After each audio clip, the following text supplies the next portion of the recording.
This car, built in a California garage, beat factory Ferraris and Maseratis, hit 200 miles per hour at Bonneville, and won 27 races against the world's best. Yet 99% of car enthusiasts have never heard of it. How is that possible?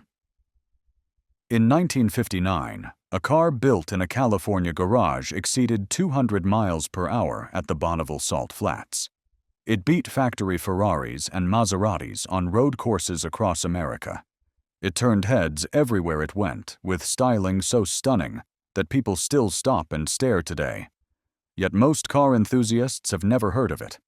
This is the Kellison J-4, and this is its story. James Frank Kellison was born on November 23, 1932, in Seattle, Washington. He was the oldest of two brothers, and his early life was marked by upheaval when his parents separated. His mother, Mildred, moved the boys to Citrus Heights, California, where she raised them as a devout Seventh-day Adventist. But Jim never took well to being told what to do or what to believe. His independent spirit emerged early, and by the time he reached his teenage years, he had discovered his true passion. Automobiles consumed his thoughts and his free time. While other boys his age were content to dream about cars, Jim got his hands dirty. He learned body and fender work through auto shop classes and spent countless hours tinkering with his own hot rod coupe. He would take that modified car out road racing, pushing it to its limits on the back roads of California. Jim graduated from San Juan High School in 1950 and immediately went to work as a journeyman mechanic at a car dealership in Roseville, California. He was 18 years old, already skilled with his hands, and burning with ambition, but history had other plans. In 1951, with the Korean War demanding America's young men, Jim enlisted in the United States Air Force. For years, stories circulated that Jim had been a fighter pilot, soaring through the skies in powerful jet aircraft. It made for a romantic tale. The daring aviator who came home to build beautiful cars. But the truth, while less dramatic, is just as meaningful. Jim Kellison served as an Air Force mechanic, stationed stateside during the conflict. He never flew combat missions in Korea. What he did do, however, would shape the rest of his life. During his time in uniform, Jim encountered something that captured his imagination completely: fiberglass. This remarkable material was still relatively new, and the military was exploring its potential for aircraft and equipment. Jim recognized immediately that fiberglass offered something revolutionary: incredible strength combined with featherweight lightness. He also spent his days surrounded by sleek, powerful jet aircraft. Their aerodynamic shapes, their purposeful design, their sheer beauty left a lasting impression on the young mechanic. Jim completed basic training in Texas before being stationed in Tucson, Arizona, where his first son, David, was born in 1953. His squadron later moved to Mountain Home in Boise, Idaho. Then, in 1954, Jim received an honorable discharge due to a family hardship. His father, Morris, was having heart problems and needed help on his farm in Oakville, Washington. The farm life did not suit Jim. His mind was elsewhere, dreaming of sports cars and speed. His father eventually sold the farm, freeing Jim to pursue his true calling. He had met Sally Benson in 1951 at a bus terminal coffee shop in Roseville, where she worked as a waitress while finishing high school. They married before he left for basic training, and Sally would stand by him through all the adventures to come. By the mid-1950s, Jim was devouring every car and hot rod magazine he could find. He studied the sexy curves of Italian sports cars, the Maseratis, the Erminis, the Ferraris. He admired their elegance and performance, but could not help noticing something. These European masterpieces were fragile, expensive, and often underpowered compared to American V8 engines. Meanwhile, American cars of the era were powerful, but often looked like overgrown refrigerators on wheels. Jim began to imagine something new. What if you could combine the sleek aerodynamic styling of the finest European sports cars with the brute strength of American V8 power. What if you could build such a car using lightweight fiberglass instead of heavy steel? And what if you could make it affordable enough that ordinary enthusiasts could own one? It was a bold dream for a young man without a formal automotive design education. But Jim Kellison had something more valuable than a diploma. He had vision, determination, and the skills to turn his ideas into reality. In 1957, Jim Kellison was living in Vacaville, California, working as a civilian employee at nearby Travis Air Force Base. He had a small garage next to his home, barely big enough to work in. Inside that modest space, he began creating his first sports car body. His initial attempts were rough. He experimented with a technique called the chopper gun method, spraying short strands of fiberglass onto a mold. The results were disappointing. The bodies came out too thin and flimsy to be useful. Any car built with these shells would flex and twist, making it dangerous at speed. Jim went back to the drawing board. He did not give up. He studied the problem, refined his techniques, and tried again. He learned to build his bodies using hand-laid fiberglass mat over gel coat, creating shells that were both strong and beautiful. He added internal reinforcements, inner fender wells, dashboards, and firewalls. Each improvement brought him closer to his vision. The design process itself was remarkable for a self-taught creator. Jim started with steel tubing, bending it into the basic outline of the car he imagined. He added wire mesh to create the three-dimensional shape, then covered it all with plaster of Paris. Working with his hands, he sculpted the flowing curves, the aggressive nose, the low roofline. When he was satisfied, he created fiberglass molds from his sculpture. From those molds, beautiful body shells could be produced again and again. Jim drew inspiration from everything around him. The jet aircraft he had worked on in the Air Force influenced the car's aerodynamic shape. The low, wide stance came from his belief that lower is better for both performance and looks. The muscular proportions echoed the Italian sports cars he admired. Yet the final design was entirely his own. A uniquely American interpretation of the sports car dream. By 1958, Jim was ready to take the leap.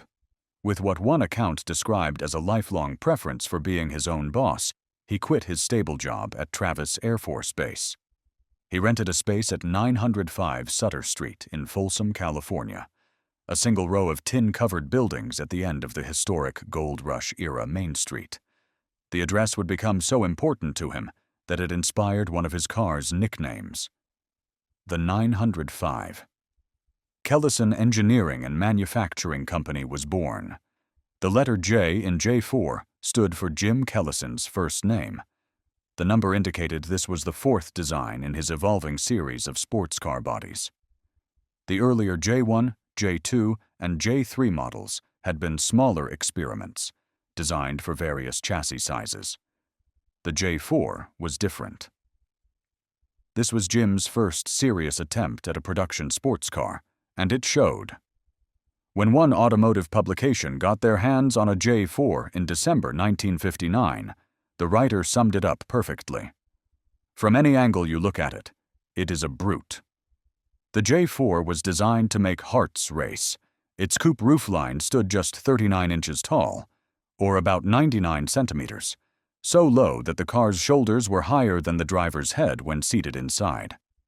The hood stretched long and muscular toward a squared-off grille, while the rear deck was short and truncated, giving the car an aggressive, ready-to-pounce appearance. A hood scoop broke up the flowing lines, hinting at the powerful engine hiding beneath. The proportions were unlike anything coming out of Detroit at the time. While American production cars sat high and rounded, looking somewhat bulbous and heavy, the J4 was low, wide, and slippery. It sliced through the air instead of pushing against it. Standing next to a standard car of its era, the Kellison looked like it was from another decade, or another world entirely. Jim also offered a roadster version, with its top completely removed. This variant sat even lower, just 37 inches tall, or about 94 centimeters, and offered the pure open-air sports car experience. Both versions shared the same tough, masculine design language that made the J4 unforgettable. For those who wanted to go racing, Jim created a special competition version. The J4R stripped away everything unnecessary. No dashboard, no firewall, no seat buckets, no inner fender panels. The resulting shell weighed an incredible 160 pounds, or about 73 kilograms, light enough for one strong person to lift. When mounted on a proper racing chassis with a powerful engine, this featherweight body could achieve remarkable speeds. The most extraordinary example was Jim's 12th prototype.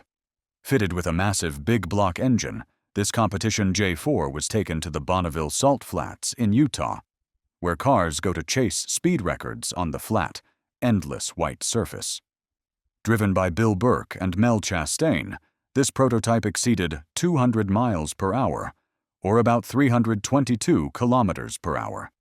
A stunning achievement for a car built in a California garage. Understanding what made the Kellison J4 remarkable requires understanding how it was sold. Unlike traditional automakers who built complete cars on assembly lines, Jim Kellison primarily sold fiberglass body shells. Customers could purchase just the body and figure out the rest themselves. They could also buy the body with a chassis and suspension package. Or, for those who wanted the complete experience, Kellison offered fully finished, turnkey cars ready to drive. The basic fiberglass body started at just $365, roughly equivalent to about $3,800 in today's money. For that price, buyers received a complete body shell with inner fender wells, a firewall, a dashboard, door hinges, headlight receptacles, a hood scoop, floor pans, and a drive shaft tunnel. The colors were impregnated directly into the fiberglass to a depth of 40 thousandths of an inch, meaning scratches would not show white underneath. Available colors included rocket red, orbit blue, arctic white, and ebony. This was not a cheap, flimsy shell. As the original Kellison brochure proudly stated, most sports car enthusiasts want a readily available sports car body requiring little or no modifications. They want a durable, quality body equipped with desirable stress features and construction refinements. Not just another flimsy shell. For buyers who wanted more help, Kellison offered a body and chassis package starting around $640. The chassis was designed by Chuck Manning, a respected Indy car builder whose name carried real weight in the racing world. Manning's original design was a brilliantly simple box tube frame made from 3 by 4-inch tubular steel tubing. Despite its strength, the completed chassis weighed just 140 pounds, or about 64 kilograms. It featured beam axles at both the front and rear, built in a rigid jig to ensure perfect consistency from one frame to the next. Later, after some criticism of the car's handling in early road tests, Manning developed an improved X-frame design. This version used Corvette suspension components at both ends, dramatically improving how the car behaved at high speeds and through corners. Buyers could now choose from several suspension configurations, depending on their needs and preferences. At the top of the range sat the turnkey complete car, priced at $6,700, more than a new Corvette cost at the time, and roughly equivalent to about $70,000 today. For this considerable sum, buyers received everything. The stunning fiberglass body mounted on a tubular steel frame, a Chevrolet 283 cubic-inch V8 engine, a 4-speed manual transmission, a complete interior, and even a 3-piece set of fitted luggage. The interior was not exactly opulent, but complete and functional, as one period source noted. The turnkey option revealed Jim Kellison's ambitious original vision. He had initially hoped to build complete cars in partnership with General Motors' racing division, similar to what Ford would later do with Carroll Shelby and the Cobra. But GM pulled out of the arrangement, leaving Jim to pursue his dream independently. One of the J4's greatest strengths was its versatility. The fiberglass body could be ordered to fit wheelbases ranging from 85 to 106 inches, or about 216 to 269 centimeters, allowing buyers to mount it on various donor chassis. The most popular choice was the 1953 to 1962 Chevrolet Corvette platform, but creative builders used everything from GM sedans to Corvairs to Plymouth Valiants. Some even combined parts from different cars, using Jaguar front suspension with GM rear axles. This flexibility meant that no two Kellison J-4s were exactly alike. Each car reflected its builder's choices, skills, and preferences. Some became drag racers, some became road racers, some became show cars, and some became daily drivers for enthusiasts who simply wanted something extraordinary. The beauty of the Kellison J-4 was that buyers could install almost any engine they wanted. Jim Kellison's design was created to accept American V8 power, and buyers took full advantage of that flexibility. The turnkey factory cars came equipped with the Chevrolet 283 cubic inch V8, a proven power plant that offered an excellent balance of power, reliability, and availability. Paired with a 4-speed manual transmission, this setup provided spirited performance while remaining practical for everyday use. But many builders wanted more, much more. Popular engine choices included the Chevy 327, the Chevy 348, and later the Chevy 350. All variations of Chevrolet's famous small block V8 that grew larger and more powerful over the years. Some builders installed the Pontiac 389 from the GTO, bringing muscle car power to the lightweight fiberglass body. The truly ambitious went even further. Racing J4s appeared with 406 cubic inch V8 engines, producing nearly 500 horsepower. An astronomical figure for the late 1950s and early 1960s. One documented example used a massive 452 cubic inch Chrysler big block, turning the Kellison into a genuine land rocket. The combination of lightweight fiberglass construction and big American V8 power created performance that could embarrass far more expensive machinery. While the exact numbers varied depending on the specific build, properly prepared Kellison J4s could achieve stunning acceleration and top speeds. Jim Kellison himself claimed his cars could reach 170 miles per hour, or about 274 kilometers per hour, on the fast straights at Riverside and Vacaville, and achieve 132 miles per hour, or about 212 kilometers per hour, in drag racing trim.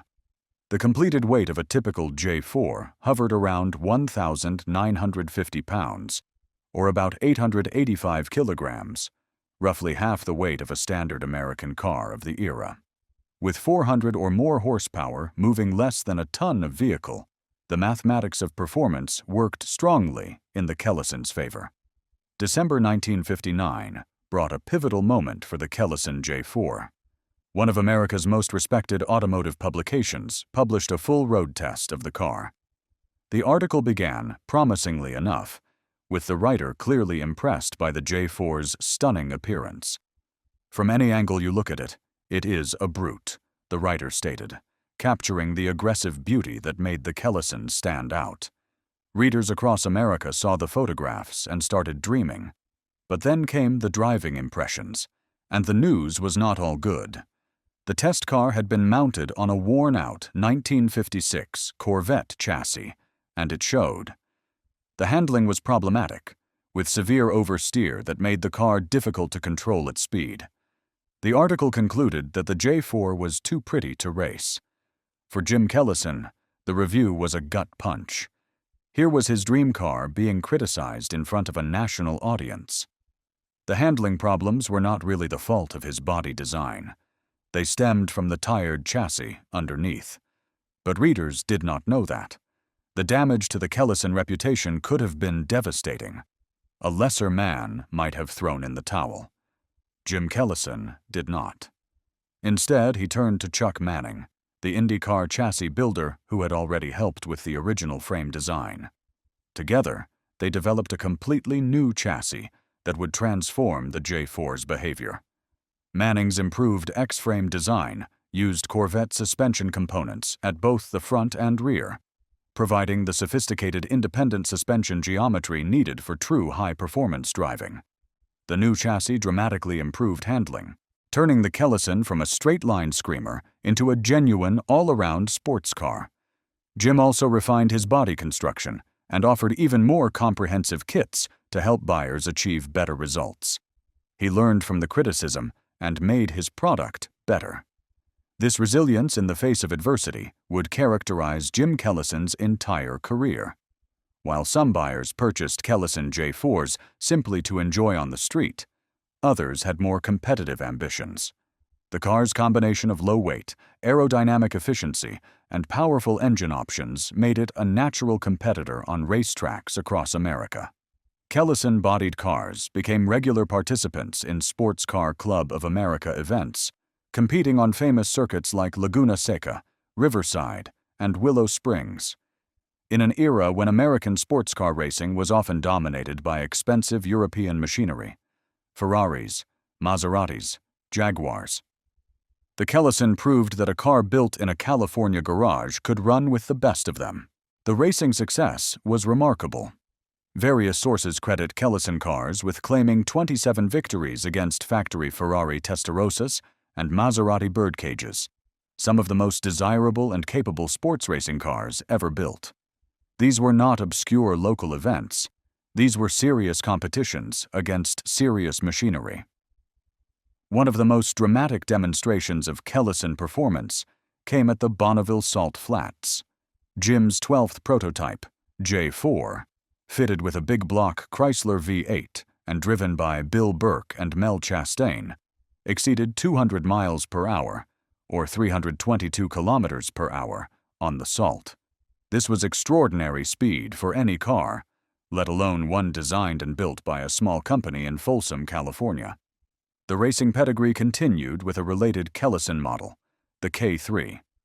In 1966, driver Nolan White piloted a K3-bodied car to 224.477 miles per hour, or about 361 kilometers per hour, at Bonneville, the fastest sports car on the Salt Flats that year. These were not flukes or lucky runs. Kellison designs genuinely worked at the highest levels of performance. The J4's racing success also extended to drag strips across America. The lightweight competition bodies proved popular with drag racers who needed minimum weight for maximum acceleration. A team called Hardcastle and Beatty built a Kellison-bodied dragster with a supercharged Hemi engine that ran the quarter mile in 10.02 seconds at 143.85 miles per hour, or about 231 kilometers per hour. Remarkable numbers for any era. Frank Collingwood achieved a different kind of victory. He built a customized J4 show car so stunning that it won the International Show Car Association Championship in 1966, proving that the Kellison's beauty could compete just as successfully as its speed. Who would spend their hard-earned money on a fiberglass body shell from a small California company? The answer turned out to be a surprisingly diverse group of enthusiasts, racers, and dreamers. The largest segment were home builders and hobbyists, young men with more attitude than money who wanted a unique sports car they could call their own. Many were already skilled at automotive work, comfortable with welding, wrenching, and fabricating.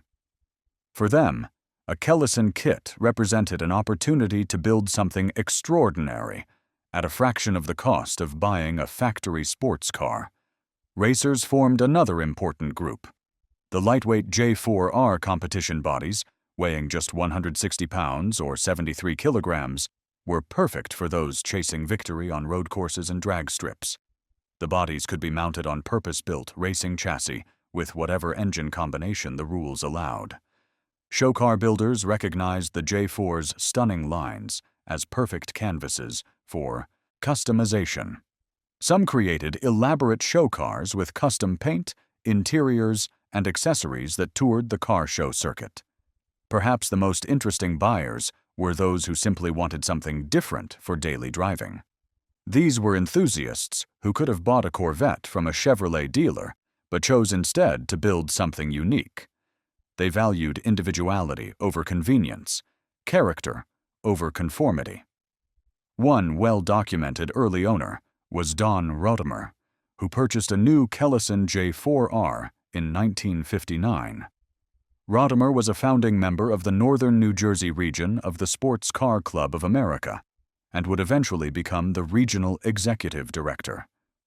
His Kellison was not just a toy, it was a statement of his passion for sports cars. He kept the car until his death in 1985, a 26-year love affair with a machine that many considered undrivable. After Rodimer's passing, his Kellison sat in a barn belonging to a man named Chuck Kirkbride, stored at the modest rate of $20 per month. There it remained, untouched, for 25 years, waiting for someone to bring it back to life. Austin Russell Hull II was another early adopter. He purchased his J4 kit in 1958 from Kellison's shop in Folsom, receiving chassis number J4-005. One of the very first J4 Roadsters built, Hull owned Hull's speed shop in Warsaw, Indiana, and knew his way around performance cars. He built his Kellison as a drag racer and Bonneville-type car, powered by a small block 283 Chevy with a T10 4-speed transmission and a quick-change rear axle. Hull's daughter, Kari, remembers helping her father with the build, sanding and painting the car that became his pride and joy. He kept it for the rest of his life, eventually leaving it to Kari in 1989. The car later sold to Dean Butler in 2004 and has since been raced at the prestigious Goodwood Revival in England. A remarkable journey for a car built in an Indiana speed shop more than 60 years ago. Running a sports car company proved far more complicated than designing beautiful bodies. Jim Kellison faced constant challenges as he tried to grow Kellison Engineering from a garage operation into a real business. The early years were marked by many ups and downs, setbacks, and money problems, according to accounts from those who knew Jim. He was still relatively young, in his mid-20s, when he launched the company. He had vision and talent, but limited capital and business experience. Every fiberglass body had to be built by hand, a labor-intensive process that made scaling up production difficult.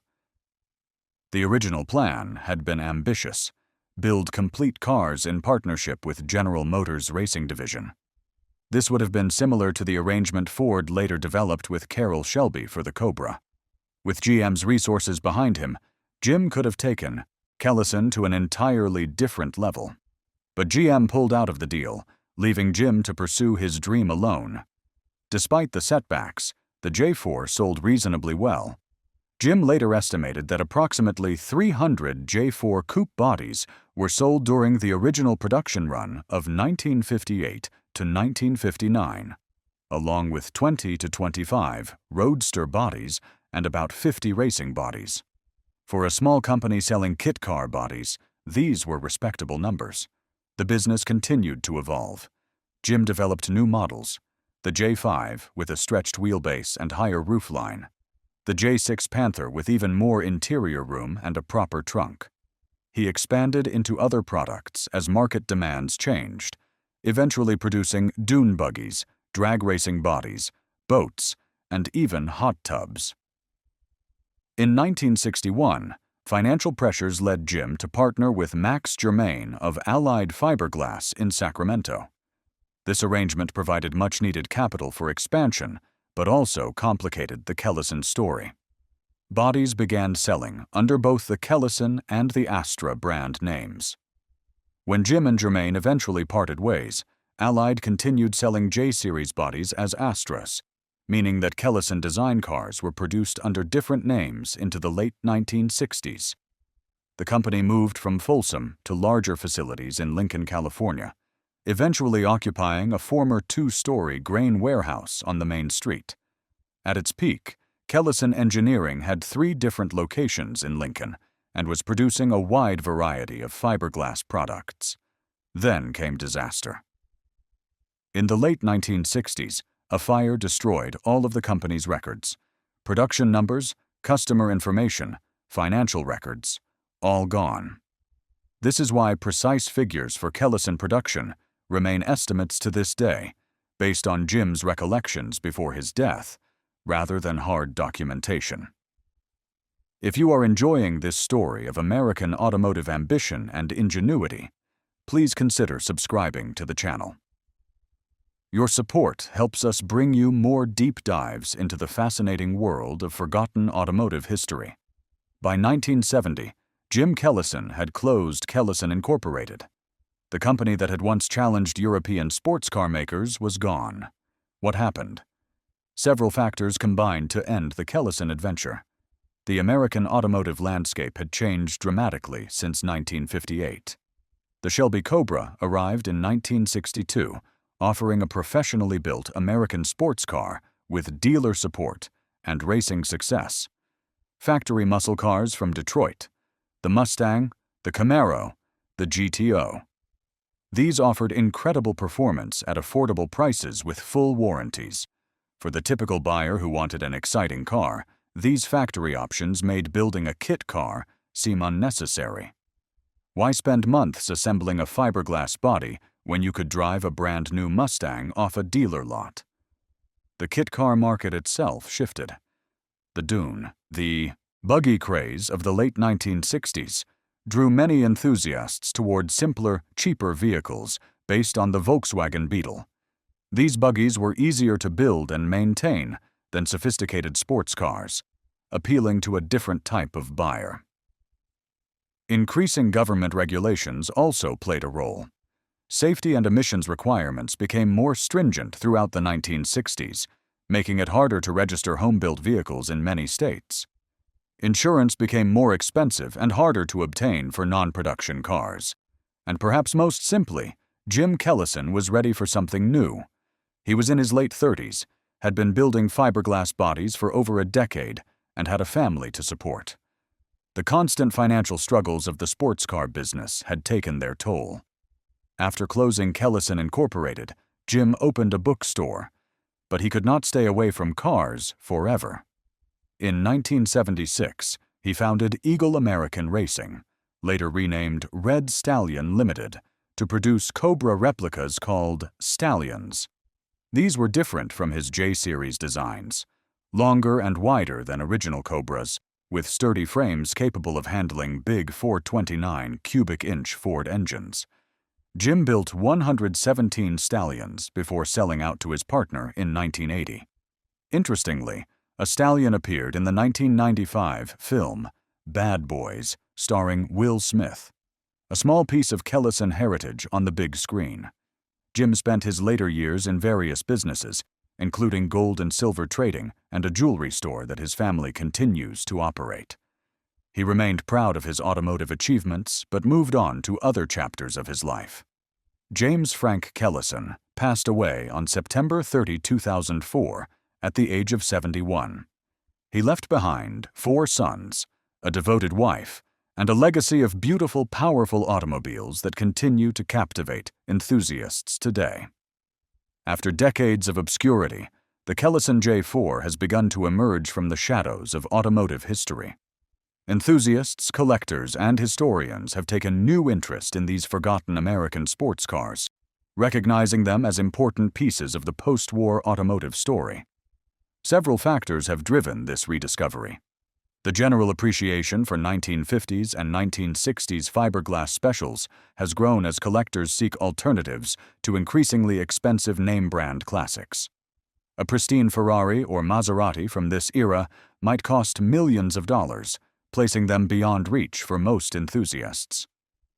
A Kellison J-4, while hardly cheap, represents a genuine piece of sports car history at a fraction of the price. The internet has also played a role. Before websites and online forums, finding information about obscure cars like the Kellison was extremely difficult.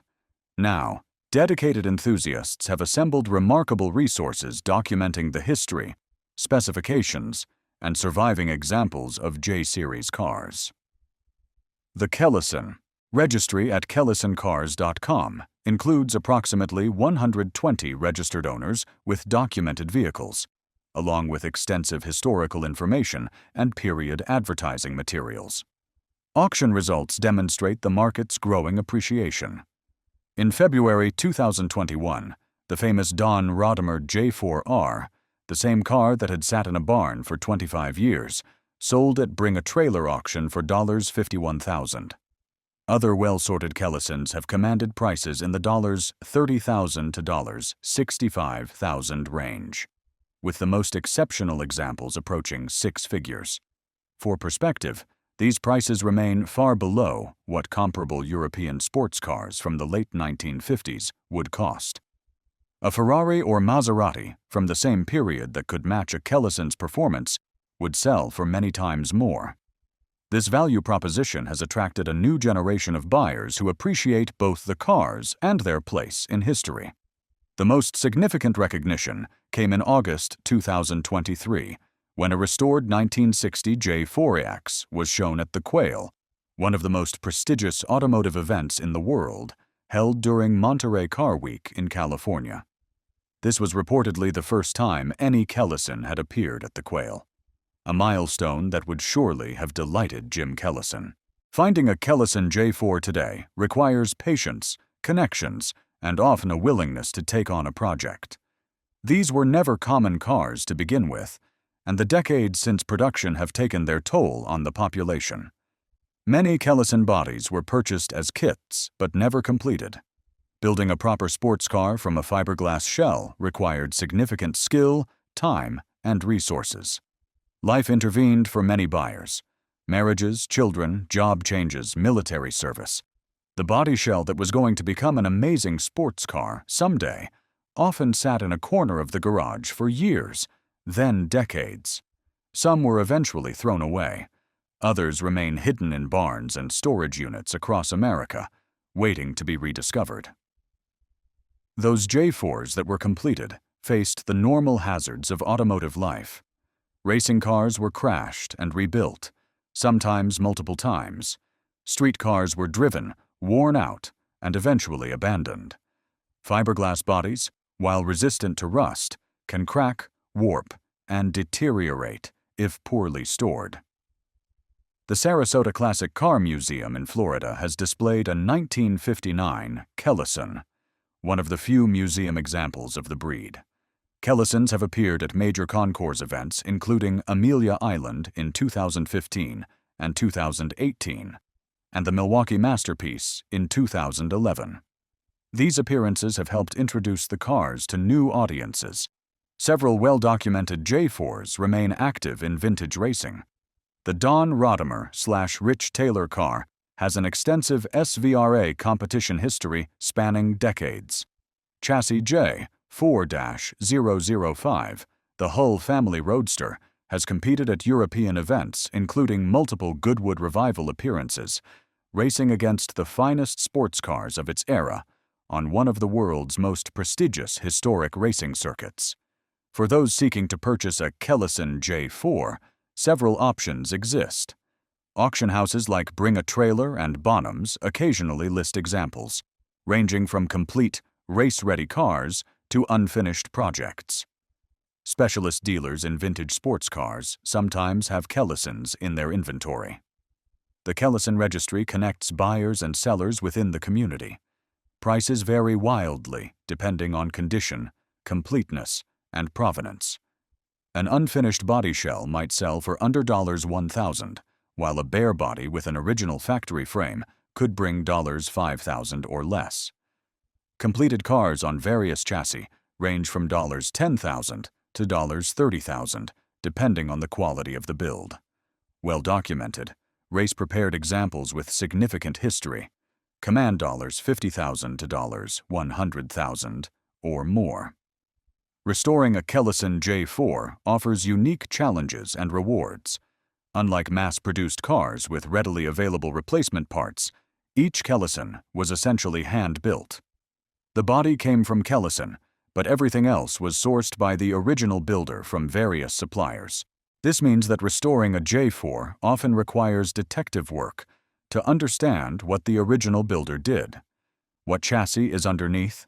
What engine was installed? Were the modifications done well or poorly?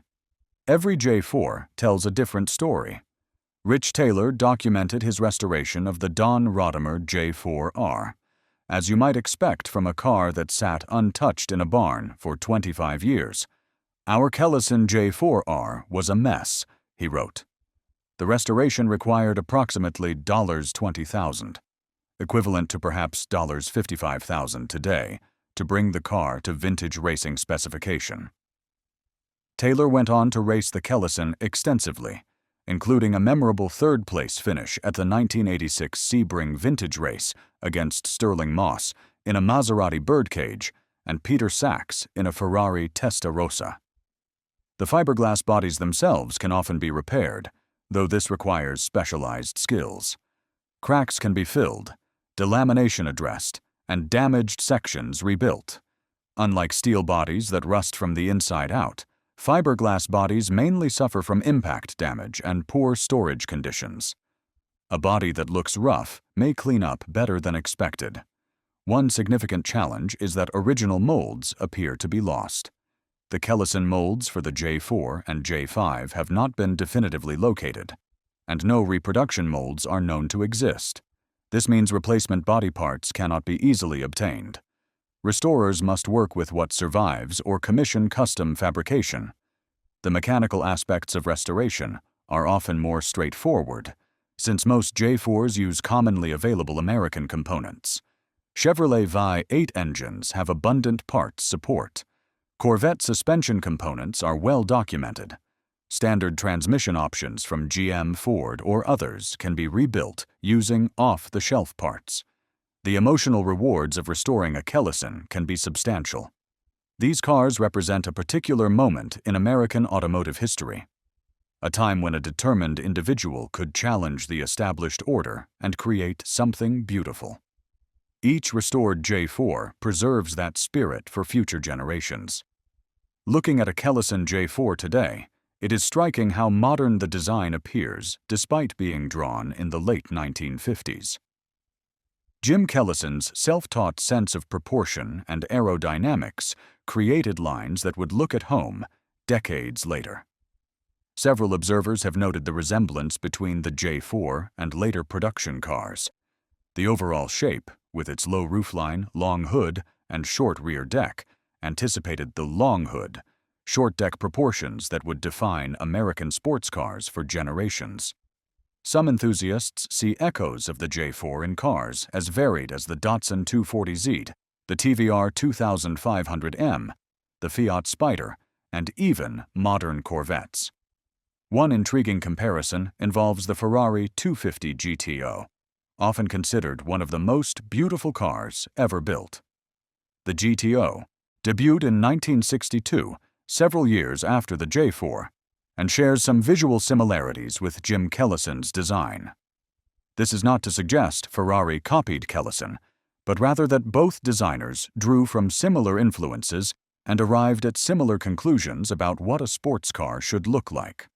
Jim Kellison's appreciation for Zagato-style double-bubble roofs appeared in some of his smaller designs and influenced his thinking about how to combine style with functionality. Zagato was an Italian coach builder famous for lightweight, aerodynamic bodies, and Jim clearly admired their approach. The J4's influence also extended to the many enthusiasts who saw the cars and were inspired to create their own machines.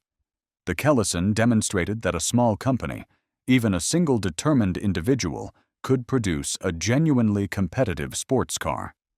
This example encouraged countless backyard builders over the following decades.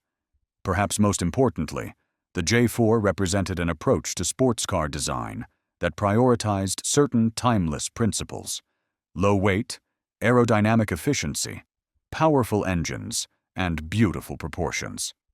These principles remain relevant today, which is why the J4 still looks so right more than 60 years after its introduction. While this story focuses on the J4, understanding its context requires brief mention of its siblings in the Kellison lineup. Jim developed these cars in sequence, each building on lessons learned from previous designs. The J1 was the smallest of the family, designed for compact chassis like the Austin Healey Sprite or Crosley Hotshot. Very few were built, but the design featured a distinctive double-bubble roof inspired by Italian coach builders. The J1 was essentially a proof of concept, demonstrating that Jim could design and build beautiful fiberglass bodies. The J2 and J3 were open roadster designs for slightly larger chassis. Production numbers were modest, perhaps 8 J2 coupes and around 60 roadsters of both models combined. These cars sold for $380 to $400 as body-only kits. After the J4's initial success, Jim developed the J5 for 1960 to 1961. This design stretched the wheelbase to 102 inches, or about 259 centimeters, and added several practical improvements.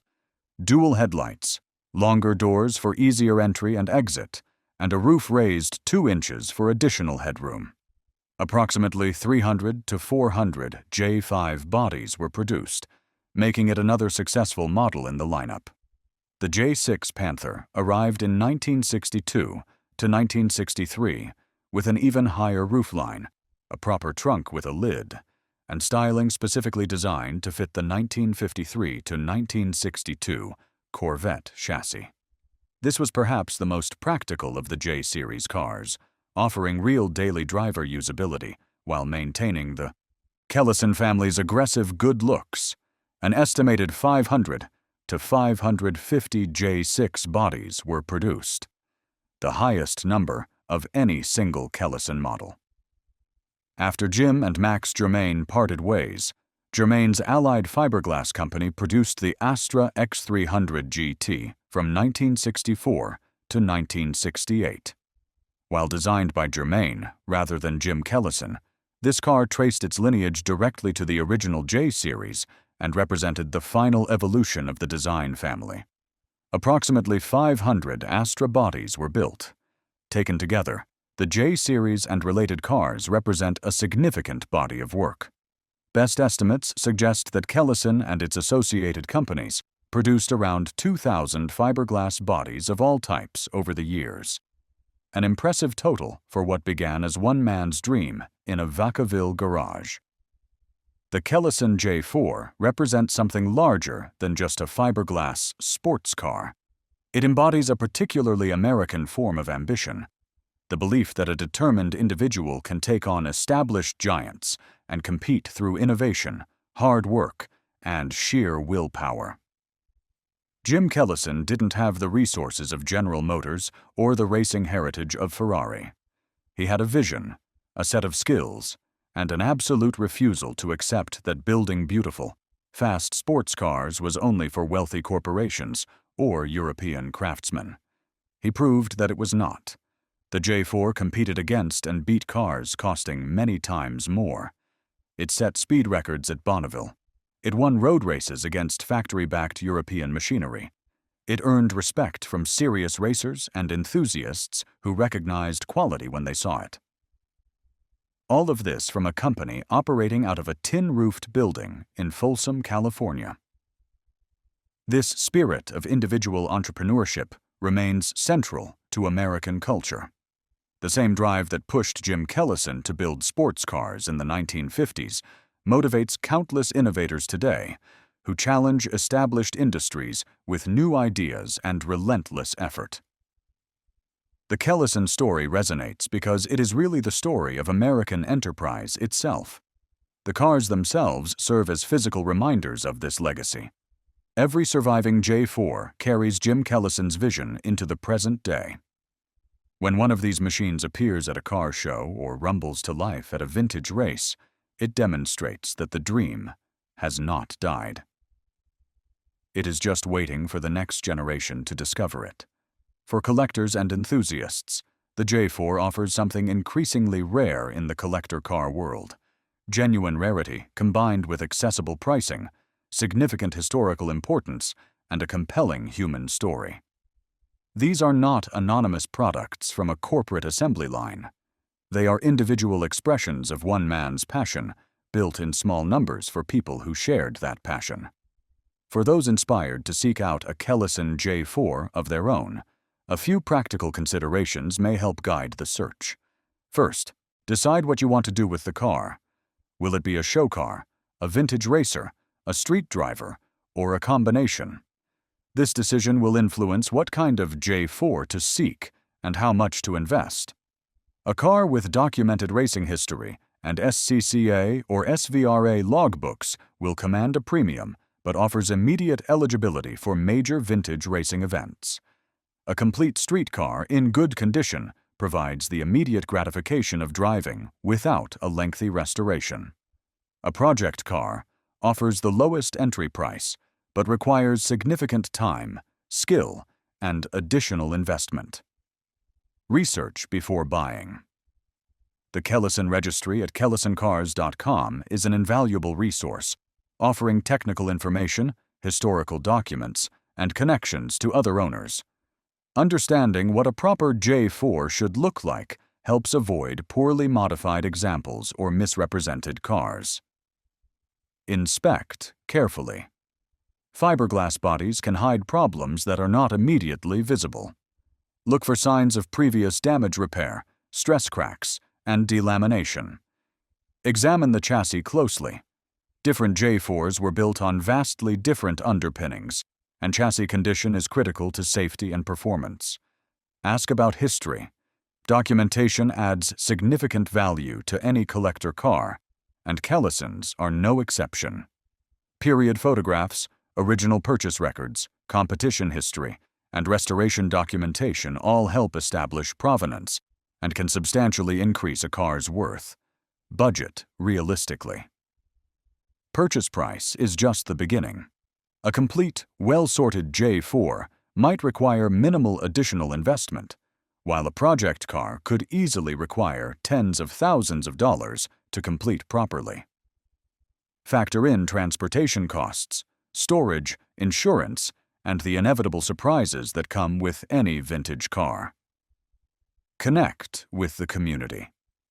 Other Kellison owners are often the best source of information, parts leads, and practical advice.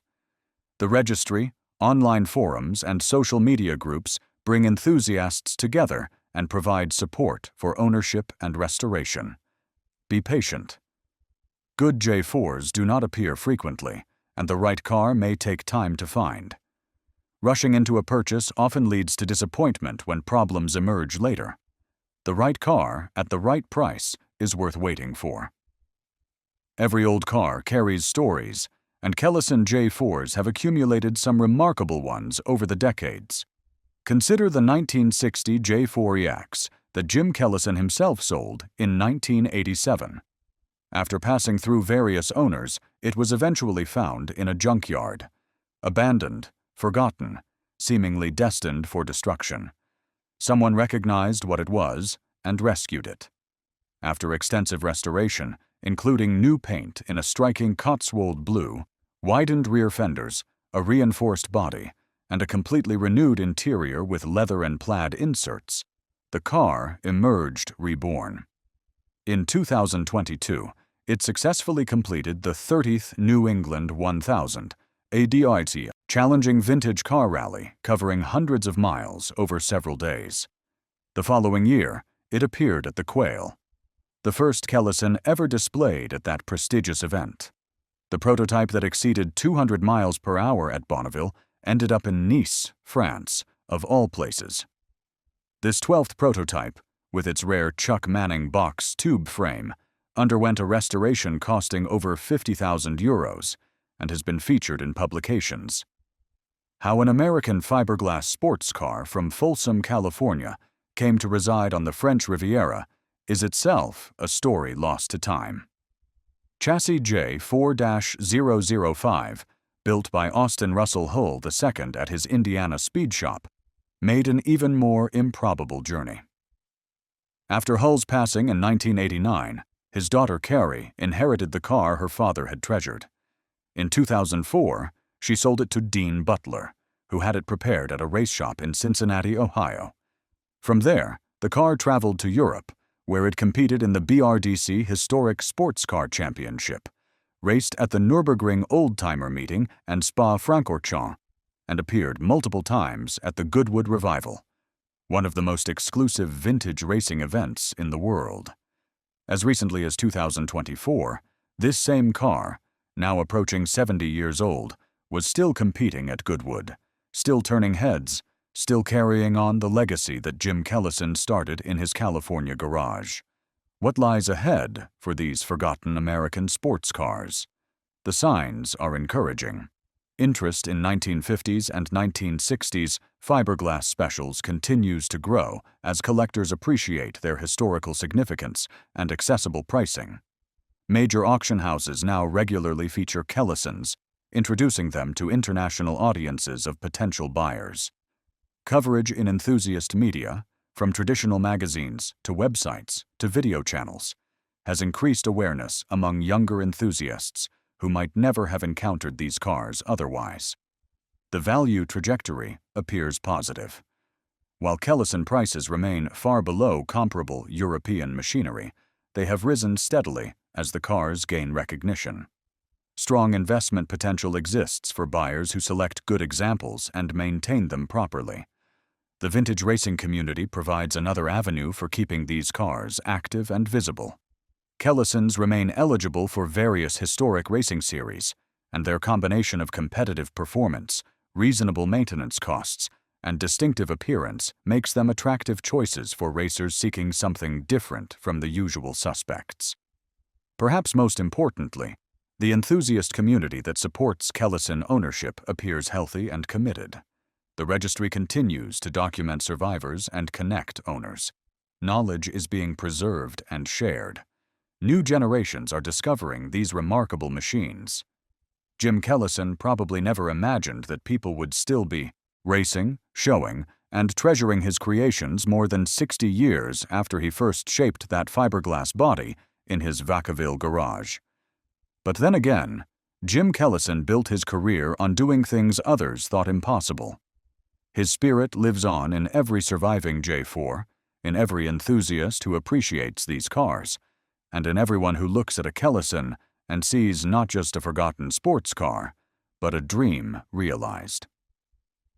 The Kellison J4 stands as a testament to what one determined American could accomplish with vision, skill, and relentless effort. Jim Kellison never became a household name. His company never grew into an automotive giant. His cars never achieved the fame of Corvettes or Mustangs or the European exotics they competed against. But Jim Kellison built something that mattered. He created beautiful, capable sports cars that brought joy to their owners, won races against vastly more expensive machinery, and proved that the American spirit of innovation and independence extended to the automotive world. Today, approximately 120 registered Kellison owners preserve that legacy, maintaining and celebrating cars that most of the automotive world has forgotten. They are custodians of a particular moment in American history, a moment when a young rebel from Seattle, Washington, decided to build his own sports car and succeeded beyond any reasonable expectation. The J4 remains Jim Kellison's masterpiece, the purest expression of his vision for combining European elegance with American power. Its flowing lines still look right after more than 6 decades. Its performance still impresses on racetracks and highways. Its story still inspires anyone who dreams of building something extraordinary. For those lucky enough to find a Kellison J4, whether in a barn, at an auction, or advertised on an enthusiast website, the opportunity exists to own a genuine piece of American automotive history. More than just a car, a J4 is a connection to Jim Kellison's dream. A dream born in an Air Force hangar, refined in California garages, proven on racetracks across America, and preserved today by enthusiasts who recognize its value. If you have enjoyed this deep dive into forgotten automotive history, please take a moment to subscribe to the channel. Your support helps us continue bringing you stories of the incredible cars and people that shaped automotive culture. The Kellison J4 deserves to be remembered. This beautiful, powerful, uniquely American sports car earned its place in automotive history the hard way, by outrunning, outlasting, and outshining expectations at every turn. Jim Kellison would be proud to know that his dream machines are finally getting the recognition they deserve. One car show, one vintage race, one admiring glance at a time. The rebel from Seattle built something that lasted. His fiberglass dream lives on.